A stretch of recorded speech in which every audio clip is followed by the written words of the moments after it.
തോരപ്പരിപ്പ് അടപ്പത്ത് വെച്ച് അതൊരു വിധം വേവായി വന്നിട്ടുണ്ട്. ഈ പച്ചമുളക്, സവാള, ഒരു കുഞ്ഞു കഷ്ണം ഇഞ്ചി, ക്യാരറ്റ്, മുരിങ്ങാക്കോല്, ഉരുളക്കിഴങ്ങ്, പിന്നെ ഒരു കഷ്ണം കുമ്പളങ്ങ. ഇത് വെന്ത പരിപ്പിലേക്ക് നമ്മളിതാണ് ഇങ്ങനെ ഇട്ടിട്ടുള്ളത്. നല്ല സ്വാദായിരിക്കും. വേപ്പിലിട്ട് കൊടുക്കാം. ആവശ്യത്തിന് ഈ കഷ്ണങ്ങൾ കഴുകി ഉപ്പിടാം, കുറച്ച് മഞ്ഞൾപ്പൊടി ഇടാം. അതിന് ശേഷം മൂടി വയ്ക്കാം. ആ കഷ്ണങ്ങളൊക്കെ ഒരു വിധം വെന്ത് പകരുത്.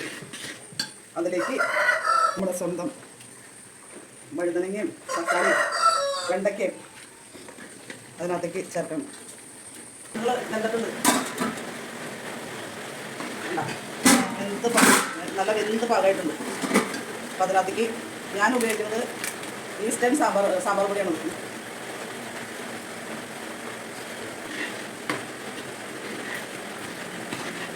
എഞ്ചിക്കായം ഒന്നും കൂടി അടച്ചു വയ്ക്കാം.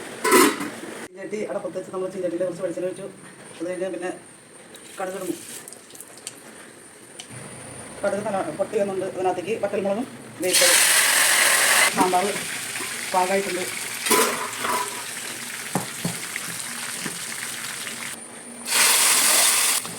നമ്മുടെ സാമ്പാർ റെഡി ആയിട്ടുണ്ട്. എളുപ്പത്തിൽ ഉണ്ടാക്കുന്ന സാമ്പാറല്ലേ. എന്നിട്ട് ലൈക്ക് ചെയ്യണം, ഷെയർ ചെയ്യണം, സബ്സ്ക്രൈബ് ചെയ്യണം, എന്നെ പ്രോത്സാഹിപ്പിക്കണം.